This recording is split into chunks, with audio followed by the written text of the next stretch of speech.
Guys, we're gonna be watching the insane theme park that killed 6 people. I'm just kind of, I'm kind of curious. Okay, I like stories. Like, oh, I don't like it. I'm just saying, like, it's interesting to me. Welcome to Action Park, the world's wildest amusement park, and probably the deadliest. Guests regularly get launched off rides. They dislocate their shoulders and lose their teeth, or even their fingers. They break their noses, get electrocuted, and wade in snake-infested waters. I'm sorry, wait, what? How did they not get sued to the ground? I don't understand. There's more beer for sale than there is ice cream. Guests regularly dare each other to attempt things they probably wouldn't while sober. Often, they come close to drowning. On a normal day, the pool's lifeguards have to rescue up to 30 people. Every year, hundreds or more are seriously injured. Emergency services see up to 10 park-related incidents per day. The nearby hospital gets so overwhelmed that the park has to buy them extra ambulances. The park's unwritten motto? No risk, no fun. No, that's so based. I'm not gonna lie, dude. Safety protocols are basically non-existent. The staff is mostly in their teens, That is and so often stupid. intoxicated. And people love it. The park has over 10,000 visitors per day, around 1 million Wait, where is this located? Did he say what country? annually. Over the park's 18-year run, 6 people never made it home George Lopez. Oh, this is in USA. Oh, it's over. alive. Action Park also sported some of the wildest, most poorly designed amusement park rides the world has ever seen. Behind it all was a ruthless park owner who would stop Ruthless businesswoman. at nothing. A con artist who flouted rules, laws, and the most basic safety measures. So what were the park's most dangerous attractions? Yo, Sweet Oven, thank you so much for the 61. How did so many visitors end up injured or dead? And if there were so many scandals, how did the park keep running for nearly 2 decades? True. You know what it is? They probably signed a contract or something. Like, you're agreeing the fact that you can get harmed in this, like, thingy. So if you sign this agreement, you have to accept the fact that you can get hurt. Hello, everyone. I'm having a special Christmas plushie drop of one of my mascots, Boomy. This will be available until December ends, so do not worry. There's a lot of time to buy your own little Boomy. Much love, everybody, and happy holidays. Wait, W intro?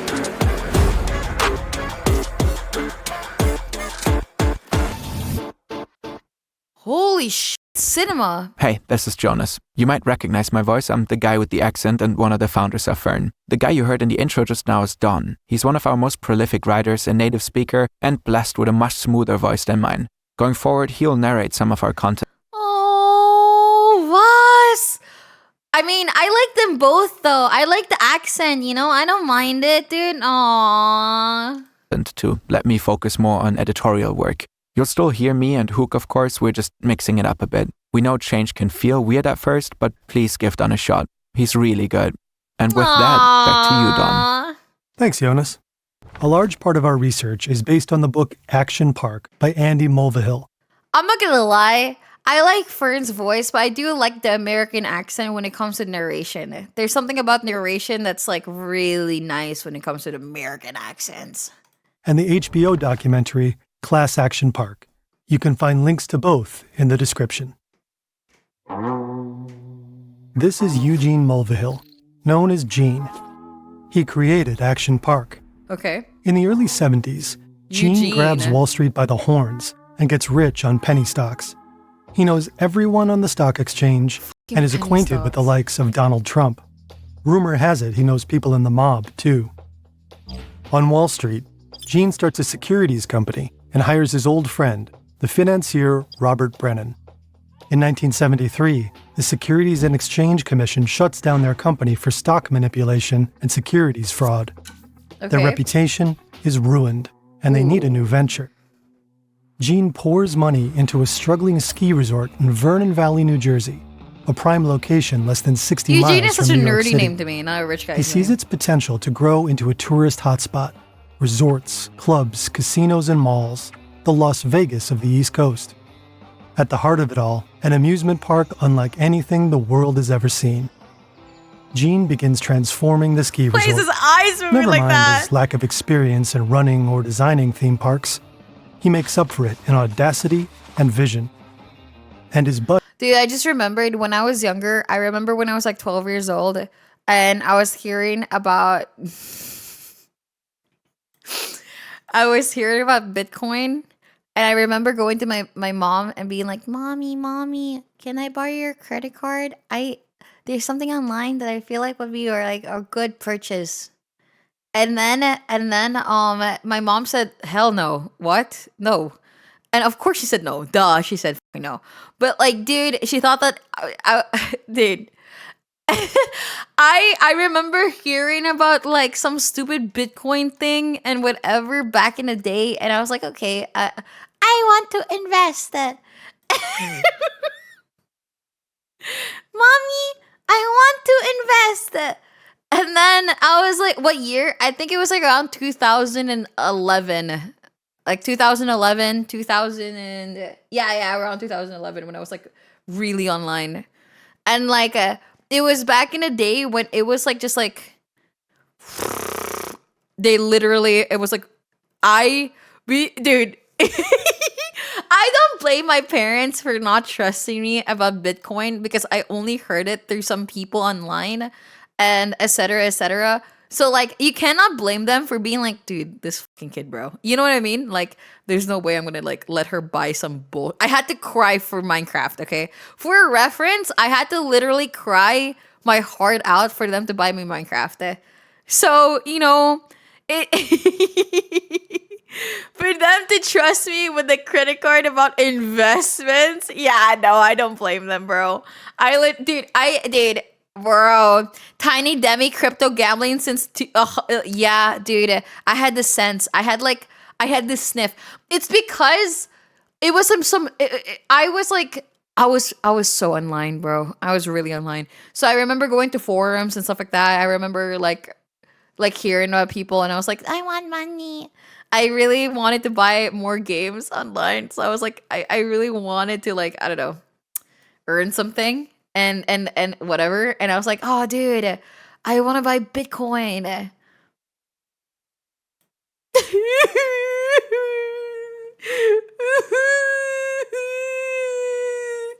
And former business partner Rob keeps the cash flowing. Soon, Action Park is ready to launch.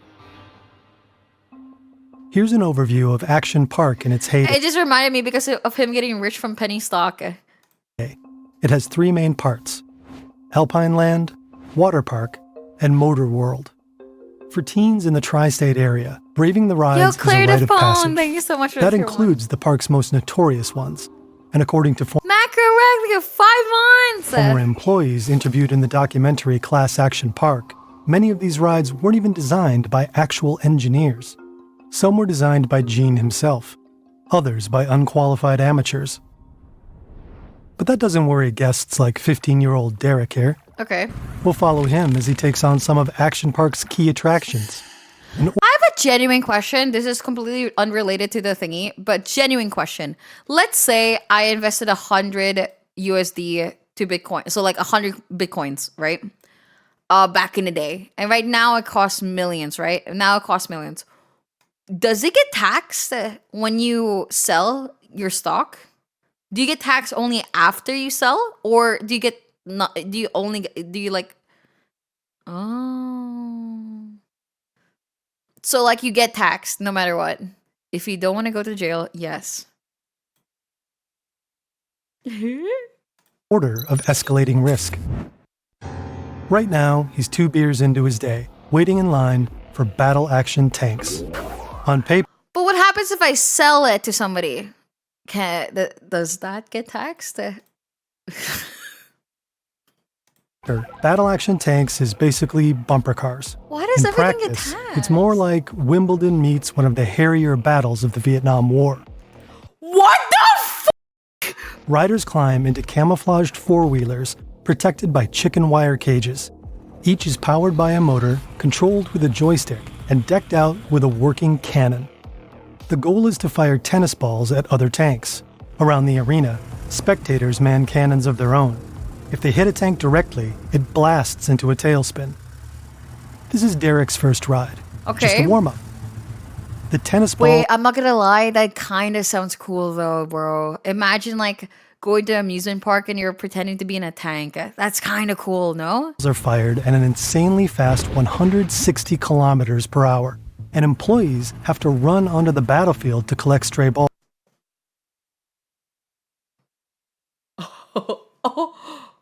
Oh no. Many riders love taking this opportunity to target. Why the would they do it in the middle of when people can still target you? I don't understand. Why did they not just pause, get all the thingies, What? Them. If anyone scores a direct hit to an employee's groin, the crowd goes wild. Oh my god, dude, it's so over. Gene loves watching this gladiatorial combat. He's often found soaking up the battle vibes from the sidelines. Hell no, what is this? Oh my god! Oh my god! Oh my god! The kids. Oh my god! Why is it 2 times? Yeah, why is it 2 times? Oh my god! So stupid. It's also where he likes to assign his chronically late He employees turned his body as a cam punishment. off, dude. It's over. According to Class Action Park, many of the staff aren't trained professionals. They're teenagers, some No. Oh man. as young as 14. That's on brand for Action Park, where ignoring rules is part of the park's identity. Plus, teenagers are cheap labor. They don't ask questions and are often happy to test Gene's newest death-defying inventions. Some even affectionately call him Uncle Gene. In the 80s, amusement parks in the US are a pretty unregulated industry, and Uncle Gene loves to exploit a good loophole. For instance, he claims he isn't running amusement park rides, but sporting attractions, so he doesn't need official permits. What? What? How did this even go through? But sporting attractions, so he doesn't need official permits. And for a while, the state of New Jersey doesn't really intervene. All they want to know is that the rides are insured and, quote, currently not on fire.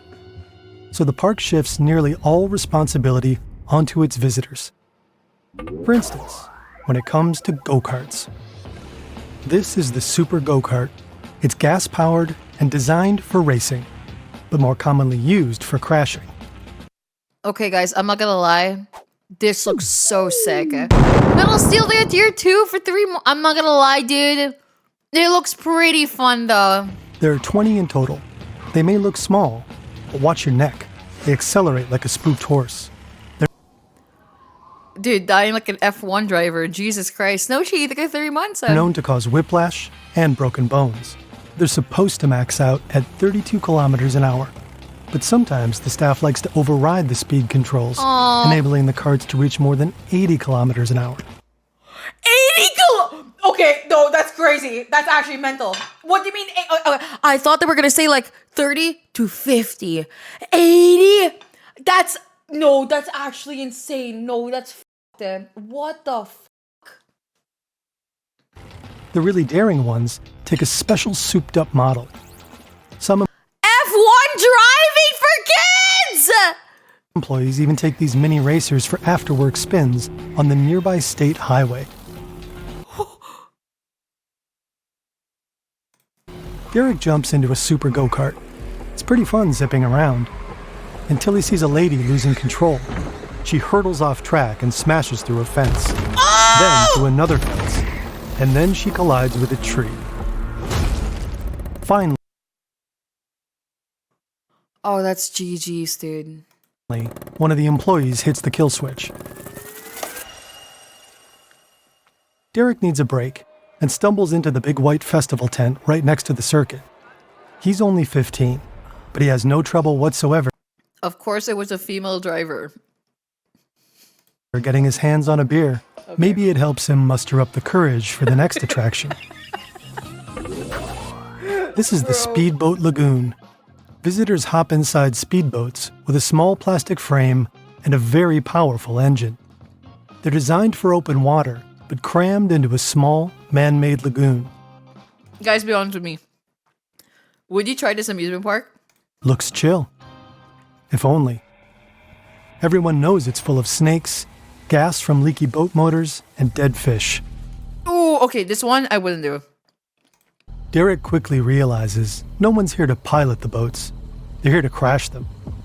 He's just about to climb in when, bam! Another boat smashes into the side of his. Oh my god! It knocks the wind out of him, and he topples out of the boat straight. Wait, are these the stories of every single kid that died? Oh my god, that poor lady that died. Dude, if I had to choose which one I would play, I would want to try the tank one, and I would like to try out the driving one. Into the murky lagoon. The water is greasy.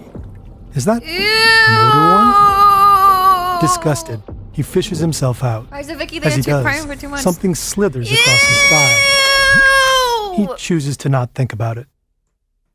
Somehow, action park rides make it through mandatory state inspections. Since amusement park regulation he paid them. is so new, inspectors don't always know what they're looking for. State law requires that Gene take out liability insurance, or what might be considered dangerous. But Gene doesn't believe in insurance. Too expensive, too much bureaucracy. He'd need to insure the accident-prone action park for at least $2 million a year, with premiums rising every time something goes wrong. So he simply starts his own insurance company, London and World Insurance, headquartered in the Cayman Islands. Is he even from London? That allows him to produce fake insurance documents while paying premiums to himself, Oh my god. and using the company to launder money. But back to Gene's visionary ideas. One of them was the Bailey ball. He doesn't have a permit for it yet. Today is testing day. The ball consists of two plastic spheres, one nested inside the other. The outer sphere is covered in office chair wheels. The inner one is mounted on ball Oh my god, office chair wheels. Off. What the hell, yeah? bearings, so it can spin independently of the outer shell, keeping the seat upright. Attached to the seat is a race car-style harness. The Bailey ball wasn't designed by an engineer, but by a janitor who long dreamed of breaking into the theme park business. Gene loves it. The Bailey ball is supposed to roll down a homemade, zigzagging track, 182 meters of glued PVC pipes. This is the test pilot, Frank, a regular employee that Gene convinced to do the job by slipping him $100. The idea is that Frank will roll down the hill, sitting upright, and come to a gentle stop at the bottom of the mountain. Here's the state safety inspector, sent to rubber stamp the ride. As long as it doesn't scream instant death, the Bailey ball will be cleared for use by the public. No way. Frank is strapped in a ball, ready to launch. He's dead as fuck. For the first few meters, it's all going according to plan. Frank's rolling smoothly, and he's still upright. But nobody accounted for the laws of thermodynamics. The problem with PVC in the hot sun is that it expands PVC. rapidly. The plastic track that was supposed to give the ball direction has bulged and warped. Frank doesn't even make it through the first switchback. It hurtles off the track and starts rolling down the hill, rapidly gaining speed. The safety inspector can only watch, frozen in horror. Dude, are The you ball serious? hurtles down the hill and flies off park grounds. It's now headed for the road. Oh my god! Cars honk and screech to a halt. Somehow, the ball avoids any collisions, and eventually, it crashes into a pond. Frank emerges, dazed and sputtering, with blood on his shirt, but alive. Wait, he survived though. The inspector does not grant Gene approval for the Bailey ball, but Thank God! plenty of other rides do end up going live. By the mid-70s, Action Park boasts about 50 attractions. Around 1 million people visit the park every year. It's a genuine boost for the local economy. At the time, even Donald Trump considers investing in Wait, sorry, what? What year is this? What? Oh my god, I keep forgetting how old he is. What the Action Park.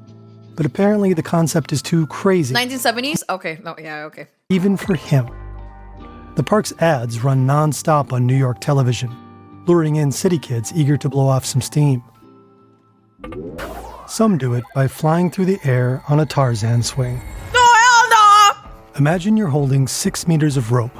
The pool beneath you is 4.5 meters deep. The Tarzan swing may look like a simple rope swing, but later on, it'll be one of the first rides the state shuts down for good. Oh. Braving this swing is a rite of passage. Mess this up with a belly flop, and you'll never live it down. Derek isn't worried. He's a great swimmer. He grabs the rope, swings far out over the pool, and lets go. The second he hits the pool, everything shuts down. He's just plunged from 35 degrees Celsius air into bone-chilling 10 degrees Celsius water. The spring-fed water is so cold, he forgets how to swim. He flails, stunned. A smirking lifeguard hauls him out and slaps a wristband on him. Scrawls across it are the letters CFS, shorthand for can't fucking swim. No, I'm actually shocked. I'm actually genuinely so shocked, dude. Are you serious? Later, he'll learn that the cold water was such a shock to one swimmer's system that he went into cardiac arrest and died. Oh! Cases like this should be covered by Gene's liability insurance. But London and World Assurance, the company allegedly backing Action Park, doesn't really exist. In 1984, the authorities catch on to his scheme. Oh He my pleads god, guilty to years fraud after. and is slapped with $300,000 in fines and 3 years probation. Only 300,000? He was supposed to be sending 2 million. Are you f***ing serious? He's also ordered to sell the park. According to Class Action Park, Gene doesn't have the slightest intention of doing that. So far, he's been renting part of the property from the state of New Jersey. To provoke officials, he reportedly stops paying his bills and ignores their letters. After some back and forth, New Jersey agrees to sell him the land for a steal. What? Allegedly, just to get him off their backs. Gene wins and goes on to further expand Are you kidding me? Are you kidding me? What do you... He rage baited and won? his park. This might be the single most ludicrous ride in Action Park. Gene himself designed it. Wait, 0 people died from the ride though. Gene wins and goes on to further expand his park. You're knackery. Thank you so much, Prime. This might be the single most ludicrous ride in Action Park. Gene himself designed it on a cocktail napkin. No, this cannot be real, dude. I can't. It's a ride to be endured, not enjoyed. It's called the Cannonball Loop. The idea is simple. A water slide about 5 stories tall with a 360-degree loop at the end. But the park keeps having to tweak the design, since the crash test dummies it uses for testing tend to emerge headless. What? Derek watches the guy in front of him enter first. A few seconds later, he's spit out into the pool. Head first, but alive. That's good enough for Derek. Oh, hell no, dude. What the f... The lifeguards hose him down. Friction is the enemy here. Momentum is everything. This isn't just about fun. He can't afford to lose any speed. Wait, I'm sorry. Wait. Wait. Guys, it's not a water slide. It's just friction? It's just a normal slide? Oh my god. For Derek, the lifeguards hose him down. Friction is the enemy here. Momentum is everything. This isn't just about fun. Oh He my can't god! afford to lose any speed, or he might not make it through the loop. Derek's heard the horror What happens in stories. summer when it gets Guests hot? who dropped straight down inside the slide and slammed face first into the fiberglass. finally emerging into the landing area bloodied and toothless. What? And the guests who followed them, who emerged covered in cuts and bruises caused by other people's teeth still embedded in the What the actual slide. Derek's getting cold feet, but he can't back down now. Not after the Tarzan swing incident. No, Derek, just let it go, man! He shoots into darkness. It's fast, brutal, and then he hits the loop. He crawls out dazed, bleeding from the elbow. But at least he's alive. The authorities only require Gene to report serious injuries, but according to Class Action Park, that leaves it up to him to decide what Oh my god, I can't. I actually can't. serious means. No one knows how many people have actually been hurt at Action Park over the years. When victims or their families sue the park, Gene almost always refuses to settle. Instead, he drags them to court, knowing that trials are often expensive, tedious, and emotionally No. exhausting. Many families aren't willing to go through that. Gene reportedly wins the vast majority of these cases. On the rare occasions he loses, he stalls on making any payments to the victims, sometimes until law enforcement orders him to. U.S. Marshals allegedly come knocking on his door at least twice. Dude, this guy is actually a villain in real life, dude. He's actually, like, evil. Like, dude, he is evil. This is the Alpine Slide. It's an 820-meter-long concrete track winding down the mountain, which riders descend on small plastic sleds equipped Oh with my god, dude! I've always wanted to do this! a handbrake. At first glance, it looks like good, clean fun. It's marketed as safe for grandparents and infants.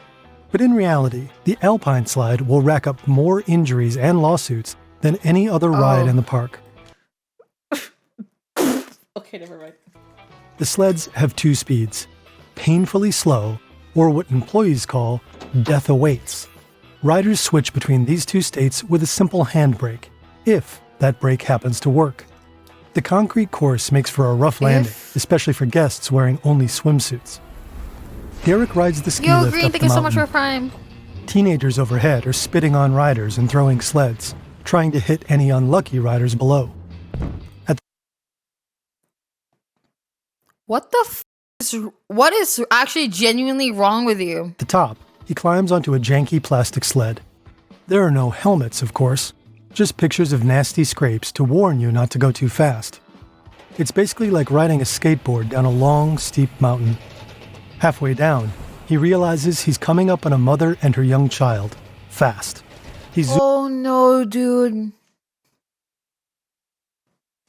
I've seen a video of somebody like going really fast and he just like hit that woman so hard. I think it hurt her back. zooming along at nearly 50 kilometers an hour. He brakes hard on a sharp turn that shoots him off the sled. Oh! He flies through the air and lands hard. He's mostly fine, just road rash, a battle scar he can show off later. Not everyone will be so lucky. In 1980, the Alpine Slide claims Action Park's first life. 19-year-old George Larson is hurled off his sled and slams his head against a rock. Allegedly, this rock had already been flagged for removal, but Gene and his team ignored it. That sounds straightforward. The park is to blame for Larson's death. But Action Park argues it wasn't the slide that killed Larson, it was the rock.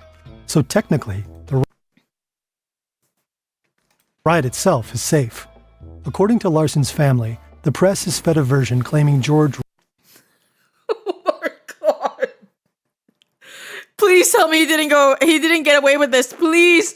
He didn't get it. He keeps getting away with it! rode the slide at night in the rain.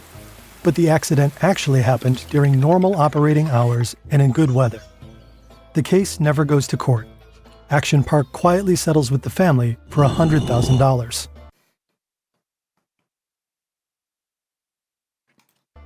The Alpine Slide stays open. The deadliest ride 3 people died in this one. in the park might not be what you'd expect, and that might have been what made it so dangerous. Not the souped-up go-karts, Not the deadly looping water slide. No, the attraction that killed the most people was the wave pool, also known as the grave pool. It may look harmless, inviting even, but this is no kiddie pool. It's a massive pool that can hold about 1,000 guests. It's about 30 meters wide and 76 meters long. Giant pressure chambers generate artificial waves up to 1 meter tall. Oh no. They also produce a Fucking drowning simulator, bruh. Are you kidding me? strong riptide. The deep end reaches 2.4 meters. Dude! Derek doesn't know all this. The water sparkles. Music plays. The pool almost looks relaxing. He wades in and is immediately sucked under by the current. Oh no. He surfaces, gasping, to find hundreds of people thrashing around near him. It feels like an artificial ocean, so a lot of people expect salt water, but they're wrong. The pool is filled with fresh water, so it's less buoyant and easier to sink in. Oh fuck. Right. In like when you're swimming in the ocean, it's so easy to swim in the ocean. Oh my god. And half of the people in it are drunk. A guy near Derek is flailing around. Derek sees one lifeguard dive in for a save, then another. Behind him, someone is pulled out on a stretcher. They're the second one today. Dude. The pool is deceptive, even for strong swimmers. The waves come on unexpectedly, and panicked swimmers often clog the exits. 12 Red Cross trained lifeguards are stationed at the pool at all times. Dude, I would never go to a pool thingy that has 12 if it needs that many like people to save you, I'm good, dude. I'm good. If I see 12 lifeguards staring at the pool, yeah, I'm good. The waves come on unexpectedly. That is and nuts. panicked swimmers often clog the exits. Dude, it's for 1,000 people too? Oh my god, bro. That's insane. 12 Red Cross trained more. lifeguards are stationed at the pool at all times. But because But the the pool fact is so they even densely needed that packed many lifeguards and the anyway water is is so murky, insane, right? it isn't always easy to tell when someone is drowning. Throughout the 80s, 3 people drowned in the wave pool.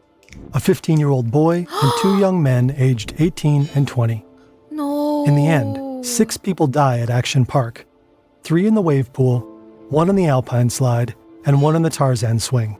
The 6th victim was an unlucky kayaker who capsized, stepped on a live underwater wire, and was fatally electrocuted. Oh, hell no. What?